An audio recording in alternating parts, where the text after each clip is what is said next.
Young people are making a difference. They're making an impact. And if you're not catching that, you're missing out.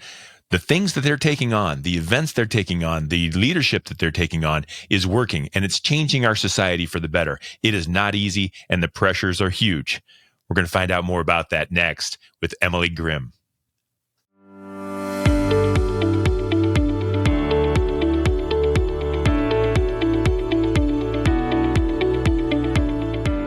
And the heat is on. Let's get cooking. This is Purpose Under Pressure. It's brought to you by the Ruby Group, Sandler Sales Training in Akron, Columbus, and in Jacksonville, Florida, serving sales professionals nationwide. They are one of the highest performing Sandler Sales Training affiliates in the nation. They will make a difference for you and your team if you will simply check them out and start a conversation at therubygroup.sandler.com. This is Purpose Under Pressure. If you haven't had a chance to follow or like or give a review on this show, we've been doing it for 3 seasons now. You should know whether you like it or not. And if you do, perhaps others will as well. So if you can give them a heads up that this is worth listening to, I would really appreciate it. And I think they will as well. So click that follow button or like button or give a review if you have a chance. Welcome to the show. I am excited to talk with Emily Grimm. Emily is the Director of Membership and Marketing with the Ashland Area Chamber of Commerce. She's also a liaison. She calls it liaison. She's like head in charge. I'm just kidding. I'm sorry, Emily. But she's doing great things with the Ashland Young Professionals. I want you to meet Emily. Emily, welcome to Purpose Under Pressure. Thanks for asking me. I feel honored. Well, don't feel honored too much because I'm going to put you through the ringer because I love talking with young people. Now, there's just something that young people are able to bring to organizations, to communities, but there's also a pressure that goes against them that I don't think people understand. And I think old folks like us look back and go, wow, that was something. But at the time, we didn't know what was happening. And so I think it's interesting to get your point of view on the future. And that's a lot about what we're going to talk about today, Emily. You ready for that? Yes, I am. I'm glad. I'm interested, Emily, in your purpose first. What are you here for, and why do you walk the earth, and why do you do what you do? Let's brag a little bit about you. I don't think you're going to do well at that part because I think you're extremely humble, but you're doing great things. Let's brag a little bit about what's great and what's going well here in Ashland. Thank you. You asked me what my purpose is, and I think that I am a believer, and I think God put me here on earth to love people.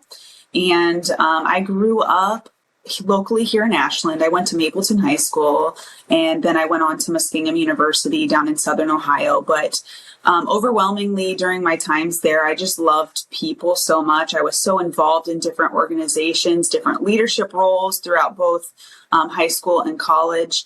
And then when I graduated and moved home, I was looking for a job that truly gave me purpose. And I think I found it here at the Chamber. I get to work with over 560 member businesses every single day here in Ashland and local surrounding communities.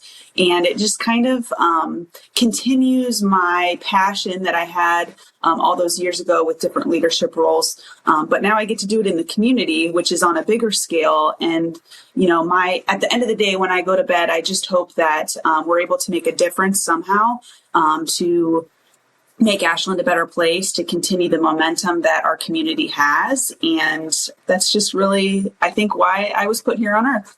And I think it's interesting that you say, I think I found it. See, Ashland's pretty awesome, and small towns are pretty awesome, but there are bigger opportunities, and there are bigger jobs, and there's more pay, and there's all these things not even 40 miles away from us, and of course, across the country. Why are you happy here? My family's here, and family is a big part of who I am. Family has always been here in this Ashland area. I've met my husband here. Both of our families are local. Now we have a 10-month-old son that we're so excited to raise here in this small community that's just bursting with things to do. And it's just a vibrant community. It hasn't always been, but it certainly has over the last few years. And we're excited to raise our son here in Ashland. Yeah. What are you most proud about your impact on this community? I can tell you love it here. I can tell you love what you do. What are you most proud of that you've been able to actually touch that is looking so much brighter here for Ashland? My answer to that would be the Ashland Young Professionals Group. It is a division of the Chamber of Commerce. So Ashland Young Professionals sits underneath the Ashland Area Chamber of Commerce, but it's a program of the Chamber. Ashland Young Professionals is open to anyone, There's no membership required. There's no attendance requirements. It's if you come to one event or if you think something sounds fun and you have the courage just to show up, you're considered a member. And we love that about what we're doing. We're just trying to, gain the momentum that Ashland has and just kind of let people know who we are, that we exist, that we are a free networking group for anybody between 21 and 40. And we just encourage them to show up at an event that sounds fun and fits their schedule. I want to get in just a second to the pressures that affect your purpose, but I want to follow up what you just said. I know a little bit about Ashland, and a lot of communities are this way. The old guard is the old guard. And I don't think that's a bad thing. Like Ashland has been built by some really caring and trusted and respected businesses. And we've got a strong history of that. A lot of small communities do. But you know what? I don't mind saying it. We get old and we start to retire and we start to move on. I'm interested in what pressures it is for a young organization like yours or young people like you to find your way in a community that is so locked down. This is the way it's always been done. This is the people that have always done it. How can you crack that shell? I think that's something that we are continually trying to kind of combat with different things. You have the sense of, this is the way it's always been, but then change can be good. It can be good. New ideas can come about with new people, new faces. The Young Professionals Group have a lot of that. Through the different events that we've held over the last year, you've kind of seen a little bit of that. And we're really proud from where we've grown. A few years ago, we had just a handful of people, and now we're growing. We're still trying to let the community know who we are and that we're open to the public. But, I think the new faces are coming about with our group, and it's been wonderful to watch their growth as well. Yeah. And let's talk about you. So you talked about your purpose and being here to love people. God put you here to love on people. And I'm interested now from a business point of view and a personal point of view. You're able to do that, but what gets in the way? This is purpose under pressure. Let's talk about the pressures. What gets in the way to hold you back or that makes you waver a little as you're just trying to do what you were meant to do? As an office here at the Chamber, we talk about this a lot. We have grown exponentially in the last few years. Everybody mentions COVID. COVID did nobody any favors, but, Ashland continued to thrive even though we were facing such challenges in the world. We've continued to grow even more since in the last 3 years. But with that comes more work and we're continually trying to outdo the events that we've put on over the last few years. How can we make it bigger? How can we make it better? How can we gain more momentum, even though they've been so successful already? So I think those small things of just, wanting to continue the good works that we're doing and make it even better creates more work internally. And, there's only so many hours in the day that we can touch on different things. And I say to my coworkers all the time, I'm not sure that I'm doing something excellently because sometimes I feel like we have so many different hands in different things that are going on. And it's like, I can just barely accomplish that, but I don't feel good about it because I didn't have the extra time to devote to that. And I think that's a daily pressure that I feel. I know I did a good job, but I could have done better if I just had a little bit more time to spend and do it a little bit more excellently. Just something that I face on a daily basis. And personally, I gave birth to a son about 10 months ago. And, adding a new family member into the mix when it's just been Kyle and I for the last 7 years, that's another pressure. I think working moms have a huge pressure on them, something that I've never understood before this moment. And, while I do have a really great village that helps me raise him, it allows me to be at work, but definitely it's something that I'm challenged with every day. So let's talk about that. So you want to do more at work. You need to do more at work. You've got this opportunity and this vision, this purpose, and yet life gets in the way, if you will. Yeah. How do you choose? Because there's only so much a human being can do. Yeah. With excellence. How do you figure that out? Family will always come first, Sure. but I do have a fantastic family that steps up and helps in any capacity, which allows me to kind of be here present during the day. there's been times when a month ago, my son, he had RSV. So there was times when I was like, Amy, can I please work from home? Is that okay? And we do have a really great office that allows for that. So just, we talked about COVID and the ability to now work from home. That has been a huge factor in helping us succeed or continue to move forward, even though we have challenges every week or every day. The ability to work from home just has really helped a lot as well. Yeah, no, I understand that. And it's amazing. You mentioned COVID didn't do favors for anyone. Truth is, when we look back at it, if you look at it a little bit different, it opened up all kinds of opportunity. It did. I mean, I wouldn't want to ever have to go through it again. And I feel terrible for all the hardship that it caused. Yes. But wow, I mean, if you look back at the things that young people were able to bring in, all the online opportunities and all these video podcasts and all these meetings and ways that business could get done and work from home and those kinds of opportunities really was amazing. So can you give me an example? Because I'm interested. I think other young professionals will share this story, and I think old dogs like me need to hear it. How does it make you feel when you're trying everything you can? We're forcing you to overachieve, to climb the ladder, to do the greatest job at work. You've got a family to take care of. How does it feel when you end up at the end of the day feeling like you didn't accomplish excellence in either one of them? I think that's something I definitely struggle with. Because I do put a lot of pressure to be excellent in everything that I do, whether it's work, family, Ashland Young Professionals, different groups that I'm part of. I always want to give them the best of myself, and I struggle also to give my husband the little what's left at the end of the day. You talk about being close to people, and it's the people that you're closest with that often get the least of you. And so I really, really try to portion, some of my best self for him at the end of the day, just because life gets in the way. It gets hard. And, when you lay down at the end of the day, you just pray that you did good enough, that you were able to accomplish what needed done for the day. I'm a big proponent of doing what I say I'm going to do. So if I said I was going to do something, did I walk through all the things that I said I was going to accomplish for the day? Did I email that person what they needed? So I sit at the end of the day in bed and kind of go over those things. If I forgot something, I do it the first thing the next morning. You write it on the notepad in the middle of the night type of thing, but just kind of processing that and just knowing that you did what you could and you spent time with the people that are important to you. That's what gets me through. Do you think that old folks like me do the same thing? You're not old. Well, yeah, I am. Sure.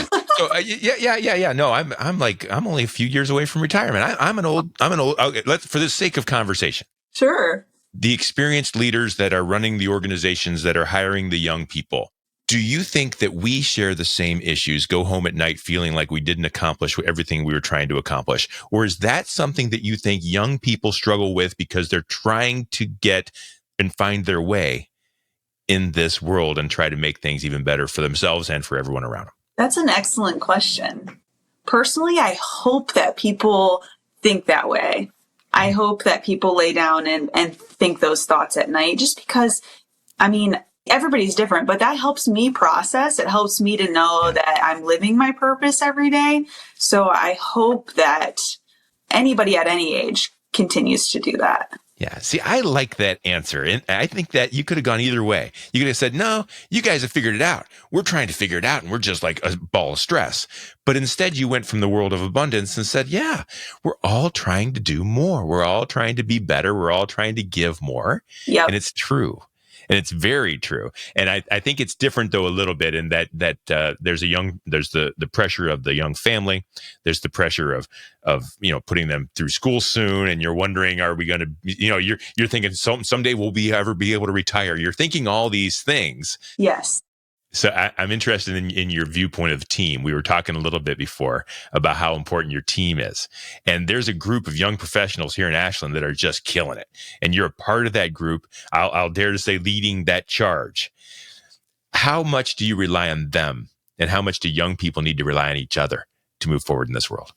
Oh my goodness, my board, if you will. I have a group of, I believe there's 12 of them now, and they are my backbone.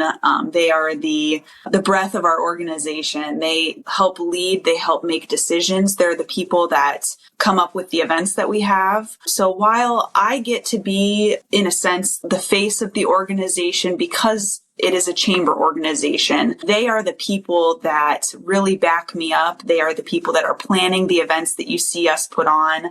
They are the people soliciting sponsorships and, just different partnerships in the community. They are it. And our group has grown so much over the last couple of years, and we have been able to take on different events.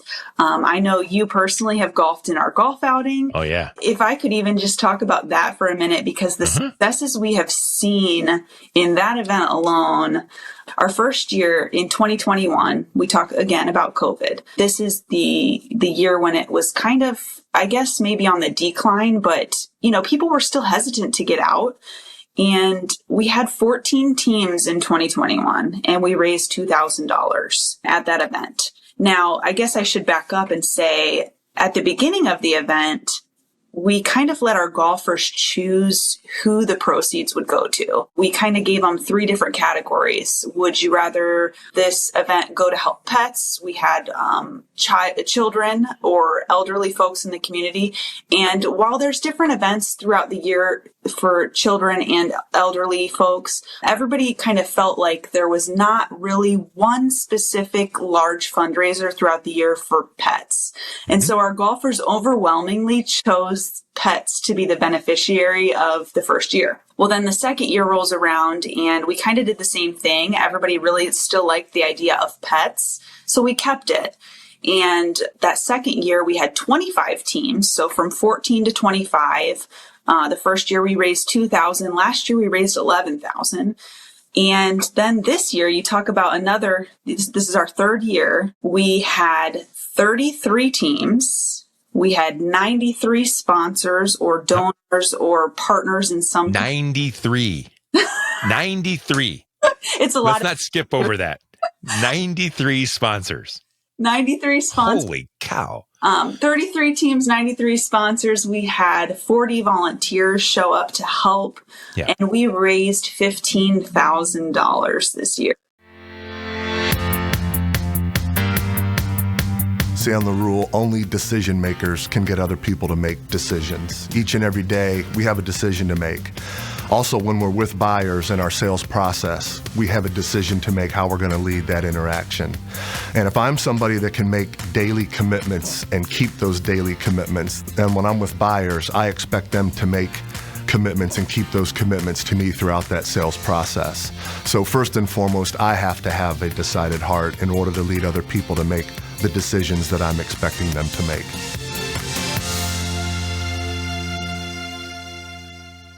So you went from 2 to, did you say 7 or 9 to $15,000? In 3 years. It's been amazing. And, we couldn't do it without my AYP planning committee. They are the people that I rely on to help me secure that. You talk about challenges too. When you're making sure that you're registering teams, you're talking with your sponsors or the people that you have booked throughout the day to come perform some activity. You have that constant communication of, hey, I need to make sure I relay this to the teams. I need to talk with the person running this game. I need to make sure the food is good to go. We need to do this. It's a lot of juggling. And I often feel like I tell Amy and Renee here in the office, like, I'm out for the month of August. Like, it's hard to count on me for different things. So they often step up into my role during that month, but it's a lot and it's so much fun and it's so rewarding. And we were able to give those 2 checks out last month. We split that between the Homeward Bound nonprofit and the Cat House Feline Sanctuary. So this year, like I said, we raised 15. We gave each of them 7, but then, if you're doing the math, that's only 14. So we decided to take that last 1,000 and buy physical items for the Cat House and the dog shelter. So we bought food and cat litter and different things to make up that 15. Okay, so here's the hard question. I can't wait to hear the answer because I don't know what it is. That golf outing has gone from zero to hero in 3 years, $2,000, $15,000, like that. There is a spirit that's palpable there. When you get there, you can't wait till next year. But I don't understand why. It's a golf outing. I've been to 30 of them. They're all 18 holes and a bunch of guys drinking a couple of beers and doing this thing. They're all very similar. What's the magic at the Ashland Young Professionals golf outing that's causing this unprecedented growth? I would like to say it's our committee who plans it. We're all connected to different people in the community in different ways. And so if I bring the people I know, and if, this person brings these people and this person brings these people, and then all of a sudden we have this huge event. On top of that, I used to do golf outing planning in a previous job in my previous career. So okay. I have a little bit of knowledge of how golf outings run and what makes them successful. But what we try really hard to do is invest back into our golfers, whether that's, we offer t-shirts, and we played a different game this year where every single golfer won a prize of some sort. Mm-hmm. Mm-hmm. So if we can give our golfers value, if they feel loved and appreciated while they're there, we feel like we're able to rope them back in year after year after year, and they'll be with us for many years. Yeah. You've got it figured out. Giving back means that you get more. That's just the way it works. And I think that's what Ashland Young Professionals are doing. They're just pouring into the community. You're just pouring into people, living out your purpose, loving on people. And the underground of this community is getting stronger and stronger and stronger, whether you realize it or not. I can feel it, and it's amazing. And I really thank you for it. What's next? What's the next level of pressure that's coming down on you as a young professional, or even your organizations that you serve? What are we going to have to overcome in the future? It's just the continually trying to get people to know who we are, get our name out there. There's so many people that I think could benefit from the group, but they just don't really understand. And maybe it's the fact that it sits under the chamber. So people often think that there's a membership involved, or there's fees, or I have to commit to making, 17 events a year. And it's not like that. It's just simply open to the public at any time. And we have members who come and go. There's members that only help with one event throughout the year, or come to one thing a year, or whatever their schedule allows, but they're still members of AYP. And we're really proud of that. And we just want to help spread the word more. And we're continually doing that. We volunteer for a lot of the United Way events, which kind of has really helped our reach through that. And we are able to kind of tell people who we are through that source. And that has helped our group grow a lot. And just different things like that. And I don't know if you saw, but this morning there was an article in the Ashland Source. AYP just formed our own charitable fund with the Community Foundation. Oh, great. And that has been wildly successful too. The Community Foundation was part of the reason why AYP started. The Ashland County Community Foundation gave us the seed money to start Ashland Young Professionals and kind of kick-start it off the ground. Through the years, they have been our biggest cheerleaders, our biggest supporters. And this year they challenged us, hey, if you can raise at least $5,000 with your golf outing, we'll start you up a charitable fund, and you can put money in that throughout the year, and you can give different grants, write different grants, or send money to different causes throughout the year. And that kind of helps spread our name, spread our cheer a little bit throughout the community as well. Yeah, you're never going to stop. I think it's this overwhelming wave of enthusiasm and those kinds of things where the old guard, let's call it the Community Foundation, the people who've been a part of this, are pouring into the young. The young are taking the reins and leading, and it's a kind of a magical circle that's going on. And I appreciate your part in that. Emily, if someone did want to know more about young professionals in Ashland, maybe even know more about you, the Chamber of Commerce, different things that are going on, how would they reach out and talk to you? Well, we do have a website, ashlandoh.com.